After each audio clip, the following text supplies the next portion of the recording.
ఈరోజు నేను అరిసెలు ఎలా చేయాలో చూపిస్తున్నాను. సంక్రాంతి పండగ కదా. పండగ అంటేనే ఈ సంక్రాంతికి అరిసెలు, సున్నుండలు, బూరెలు, బొబ్బట్లు, పాకుండ్లు అట్లా అన్నీ పెద్ద పెద్ద వంటలు, పిండి వంటలు వండుకుంటారు. అందుకే ఈరోజు నేను అరిసెలు చూపిస్తున్నా. ఈ అరిసెలకి నేను 1 కిలో బియ్యం ముందు రోజే నానబెట్టాను. 36 గంటలు నానేగా కడిగి గుడ్డ మీద ఆరబెట్టా. నేనే మిక్సీ పట్టుకున్నాను అన్నమాట. ఇది మిల్లుకి పంపలేదు, అందుకని నేనే మిక్సీ పెట్టి జల్లించుకున్నా. దీనికి కిలో బియ్యానికి నేను 1/2 కిలో బెల్లమే కరగబెట్టుకున్నా, ముక్కలు కొట్టి కరగబెట్టాను అన్నమాట.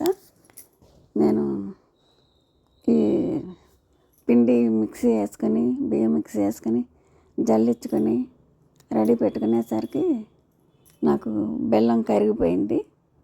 ఆ బెల్లం వడబోసుకొని లోపే పిండి రెడీ పెట్టుకోవటము, దీంట్లోకి కావాల్సిన కొంచెం యాలక పొడి, నెయ్యి కూడా వేసుకున్నాను.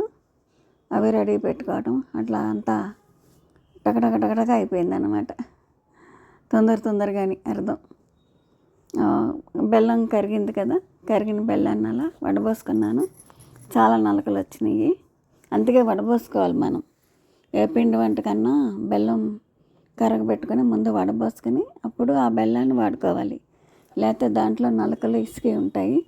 అది మనం తినేటప్పుడు ఆ వంట పాడైపోద్ది అన్నమాట. వడబోసుకోకపోతే అది నోటికి కసకసమని అడ్డొచ్చి అసలు బాగోదు, ఆ వంట అంతా వేస్ట్ అయిపోద్ది. బెల్లం వంట ఎప్పుడు వండుకున్నా అలాగా వడబోసుకోవాలన్నమాట. బెల్లంతో ఏ స్వీట్ చేసుకున్నా ముందు కరగబెట్టి అలా వడబోసుకున్నాక అప్పుడు అది పాకం పట్టుకోవాలి. ఇది నీళ్ళలో పాకం వేసి చూసుకుంటే గట్టిగా ముద్ద అవ్వాలన్నమాట. నీళ్ళల్లో మామూలుగా బెల్లం నీళ్ళు వేస్తే కరిగిపోద్ది, ముద్దలాగా అవుతుంది అన్నమాట. వండ అవ్వాలి ఈ పాకం. గట్టిగా ఉండైతే అరిసి బాగుంటుంది అన్నమాట. మాకు బెల్లం పాకం తొందరగా వచ్చేసింది, అందుకని పిండి తొందరగా వేసేసుకోవాల్సి వచ్చిందన్నమాట. దీంట్లో 4 స్పూన్ల నెయ్యి, కొంచెం ఇలాచీ పౌడరు, పంచదారలో మిక్సీ పట్టి కలుపుకున్నాను. అది తొందరగా వచ్చేసిన వలన పాకం పిండి వేయటం చూపించటానికి అవ్వలేదన్నమాట. ఎక్కడ ముదిరిపోద్దని తొందరగా పిండి వేసి కలిపేసాము.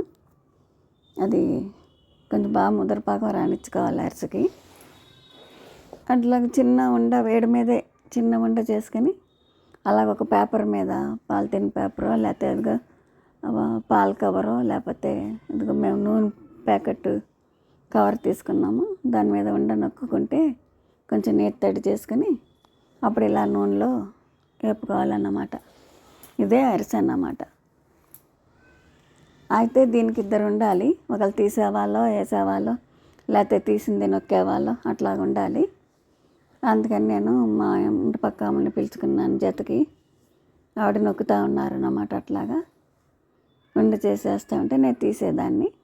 అలా ఆవిడ నాకు హెల్ప్ వచ్చారు. అట్లా అరిసెలన్నీ అట్లాగే ఉండ కింద చేసి నూనెలో వేసుకొని వేపుకొని మళ్ళీ దీని మీద నొక్కుకోవాలి. నూనె వచ్చేస్తుంది బయటికి అట్లా నొక్కితే. అలా అరిసెలన్నీ ఒకదాని మీద ఒకటి వేస్తే మళ్ళీ వంకరగా వస్తాయి. అట్లా లైన్లో పెట్టుకోవాలన్నమాట నూనె వాడేగా. అట్లా చేసుకుంటే అరిసెలు చాలా తీయగా బాగుంటాయి అన్నమాట. నిలువ ఉంటాయి కూడా. ఇవి ఎక్కువ చేసుకుంటే 3 నెలల దాకా నిలువ ఉంటాయి. కాకపోతే నేను తక్కువ కిలో పిండికి 1/2 కిలో బెల్లమే వేసాను. కొంచెం పిండి మిగిలిపోయింది అన్నమాట. మిగిలినా పర్వాలేదు, కానీ తగిలితే మళ్ళీ కష్టం కదా, ఎక్కడి నుంచి వస్తుంది. అందుకని నేను అట్లా అరిసెలు చేసుకున్నాను. చాలా తీయగా చాలా బాగా వచ్చినాయి. సంక్రాంతికి మీరు కూడా చేసుకోండి.